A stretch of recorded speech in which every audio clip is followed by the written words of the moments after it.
పూర్వం బ్రహ్మ నోటి నుండి 100,00,00,000 శ్లోకాలతో పురాణాలు వచ్చాయి. ఆ తర్వాత వేదాలు వచ్చాయి. ఇలా 100,00,00,000 శ్లోకాలతో ఒకటిగా ఉన్న పురాణాన్ని బ్రహ్మదేవుడే వ్యాస మహర్షి రూపంలో 4,00,000 శ్లోకాలకి కుదించి 18 పురాణాలను రచించాడు అని స్కాంద పురాణం చెప్తుంది.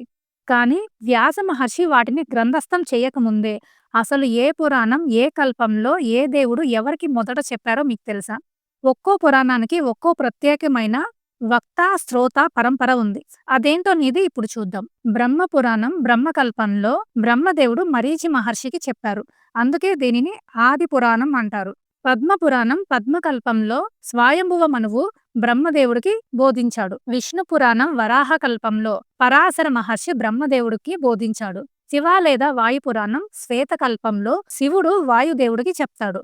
భాగవత పురాణం సారస్వత కల్పంలో విష్ణుమూర్తి బ్రహ్మదేవుడికి చెప్తాడు. నారద పురాణం బృహత్ కల్పంలో పూర్వ భాగాన్ని సనకాదులు నారదుడికి బోధించారు. ఉత్తర భాగాన్ని వశిష్ఠుడు మాంధాతకు బోధించారు. మార్కండేయ పురాణాన్ని శ్వేత వరాహ కల్పంలో మార్కండేయుడు జైమినికి బోధించాడు. అగ్ని పురాణాన్ని ఈశాన కల్పంలో అగ్నిదేవుడు వశిష్ఠుడికి చెప్పాడు.